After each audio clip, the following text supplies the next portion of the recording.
Hi and welcome to Gamers Web. Today I'm going to do something slightly different. I haven't done this before, but it's been a great passion of mine for a long time. I'm going to take a quick look at an action figure. This is the Marine Primaris Intercessor from McFarlane Toys in conjunction with Games Workshop.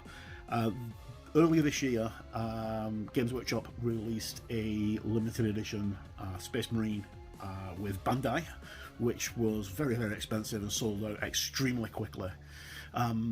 This is slightly cheaper by £50 version of that figure, done by a completely different company, done by McFarlane Toys, who are one of the world leaders in action figures.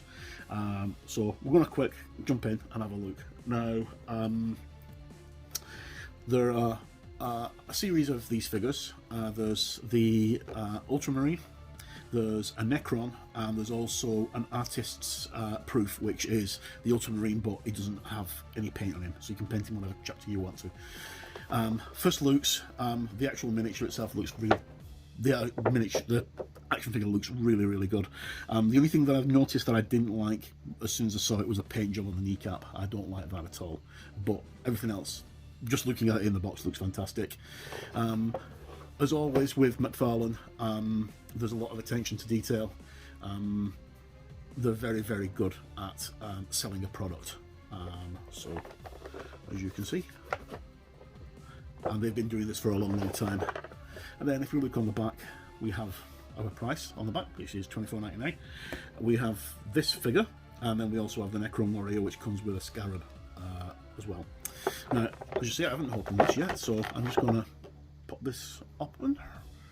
And now, Games Workshop have just this week announced they're going to do another set of these figures because, well, they're in the business of making business, and they did a few more, two more of the Space Marines with Bandai, which again were very expensive, and the ones with McFarlane, they've just announced that they're doing a Sister of Battle, which I will put a picture in the video in a moment, and they've also doing a Blood Angel as well. And there's rumours going around that if it's popular, they're going to do an Inquisitor, and they're probably going to do an Eldar Banshee or something like that. Okay, right, so let's jump straight in. Okay, so unlike the Bandai figure, which has got lots of gold inlays and slit box and all sorts of things, this is just a normal clamshell box. It's nothing spectacular to write home about, but it's quite well packaged, as you can see. Turn it over, and we have our seals on the back, which I need to undo to actually get out the figure. But this isn't going back in the box because this is going on display, so I'm not really too bothered about damaging this and getting this part out. Right, so I'm just going to use my knife and cut at the back. Like this. Now, McFarlane are very good at packaging their toys, as you can see. And as I said, they are a world leader in action figures. Okay, so we get, I don't know if the camera's going to pick that out, but there's a relief on the actual card itself, which appears to be upside down, but I'm not exactly sure. I'm going to have to destroy that now to get the base out. But as I say, this is not being kept as a thing, it's going on display. Right.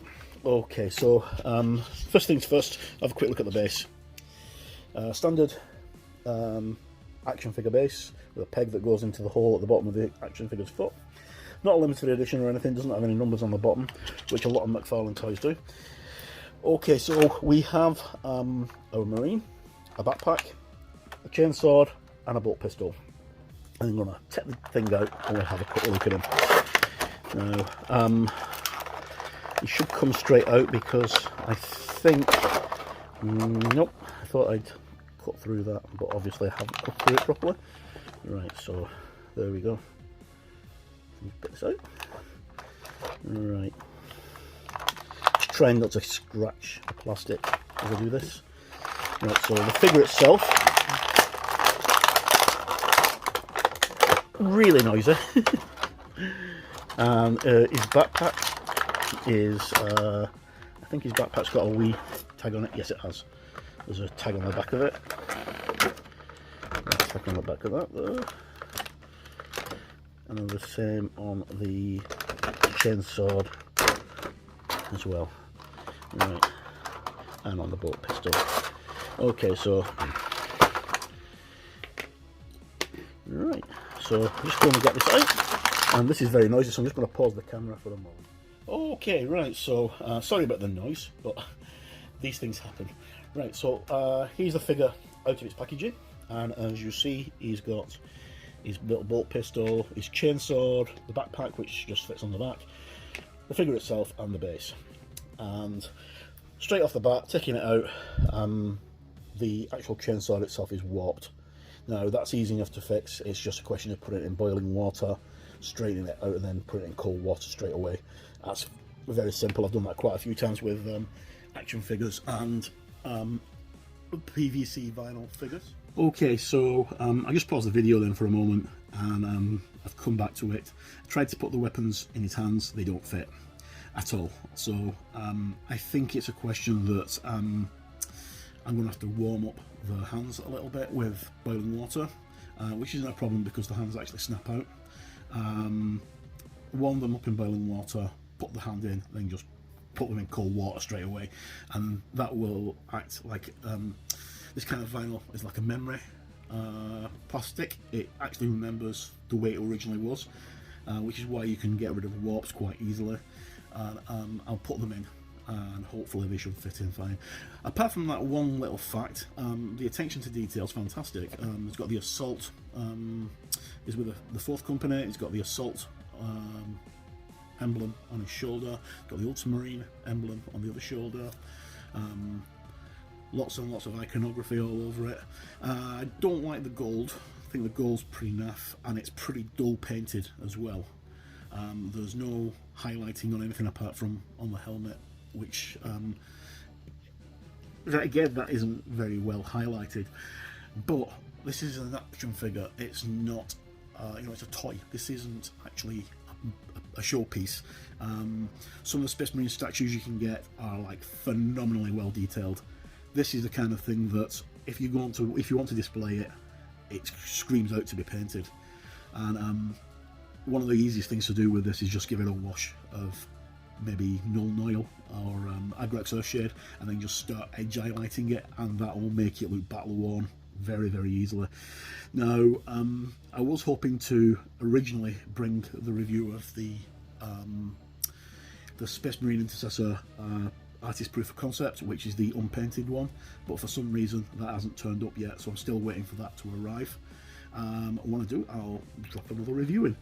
So the figure itself can be posed with the base on either foot, and the thing just pops in like that and it clicks into place somehow. Just clicks in and then that stands up on the figure and keeps the figure upright. Lots and lots of great attention to detail. 22 points of articulation, brilliant. I would like it to have pivoted at the waist. It doesn't, it just pivots slightly at the torso at this point here, at the chest. The head turns, which is fantastic, really good. Now, if you're into 3D printing, there's a lot of people already starting to mod these by doing 3D heads and 3D printed weaponries like heavy weapons and stuff like different shoulder pads, Deathwatch shoulder pads, that kind of stuff. I think this one's probably going to end up becoming an Ultramarine Deathwatch guy at some point. Maybe, maybe not, I'll have to see.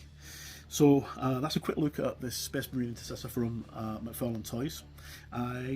Overall, I'm quite impressed. I've been saying for a long time that Games Workshop should have got into action figures, and I've always been lambasted and shot down over it. But it's a natural progression for Games Workshop. One of the things that they've been doing over the recent years is, over the past 2 years especially, is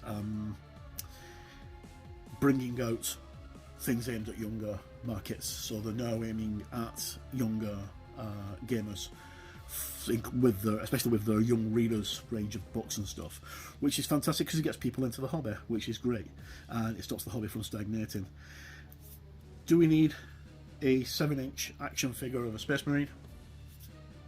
Yes, we do. Of course we do. We've needed one for a long time, and I'm really pleased that they've actually started coming out. And I'm also very pleased about the price tag of this one. It's a hell of a lot cheaper to pay $24.99 than pay $79.99. Hell of a lot cheaper, and I do think it's having seen the other figure, this is actually probably the better of the two. The Necron doesn't seem to be as good, I'll be honest, and I don't think I'm going to bother investing in that, but I will invest in the Sister of Battle, especially the unpainted one, and I can actually paint it whichever way I want. And I'm going to have a video coming up on Gamers Web 3D print, which will be painting and customizing the artist proof once I finally get it and I've done my review of it. So that's it. Thanks for tuning in. Hope this has been of interest to somebody, and no matter where you're in the world, please stay safe and hopefully see you soon. Goodbye.